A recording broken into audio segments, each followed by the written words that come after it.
साथियों, आज हम बात कर रहे हैं सती प्रथा के बारे में। सती प्रथा जो कि समाज के लिए कुरीति थी, जिसको समाप्त करने में राजा राम मोहन राय की बहुत बड़ी भूमिका थी। सती प्रथा का अंत सती जैसा कुरीति को समाप्त करने में राजा राम मोहन राय की अहम भूमिका थी। अपने जीवन में एक घटना के बाद उन्होंने इस प्रथा को खत्म कराने की ठान ली और उनका प्रयास सफल रहा।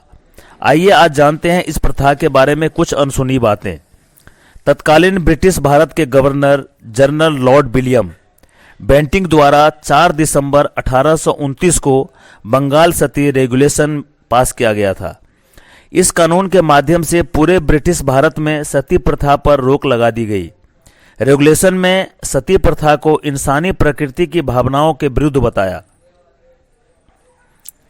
राजा राम मोहन राय किसी काम से विदेश गए थे और इसी बीच उनके भाई की मौत हो गई। उनके भाई की मौत के बाद सती प्रथा के नाम पर उनकी भाभी को जिंदा जला दिया गया। इस घटना से वह काफी आहत हुए और ठान लिया कि जैसा उनकी भाभी के साथ हुआ वैसा अब किसी महिला के साथ नहीं होने देंगे।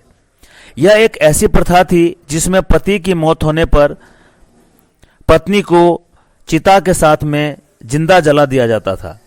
कई बार तो इसके लिए विधवा की रजामंदी होती थी और कभी कभी उनको ऐसा करने के लिए जबरन मजबूर किया जाता था। पति की चिता के साथ जलने वाली महिला को सती कहा जाता था, जिसका मतलब होता था पवित्र महिला।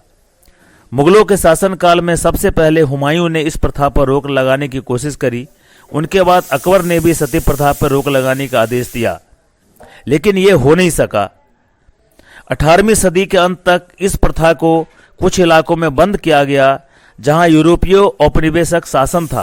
पुर्तगालियों ने 1515 तक गोवा में इस प्रथा पर रोक लगा दी थी।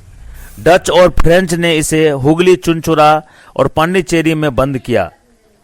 21वीं सदी में भारत के कुछ ग्रामीण इलाकों में सती के मामले सामने आए। आधिकारिक रिपोर्ट के मुताबिक 1943 से 1987 तक भारत में सती के 30 मामले सामने आए और इनको बंद कराने के लिए राजा राम मोहन राय की अहम भूमिका रही। तो ये एक ऐसी कुरीति थी जिसे बंद करना बहुत जरूरी था और ये राजा राम मोहन राय ने किया। बहुत बहुत धन्यवाद।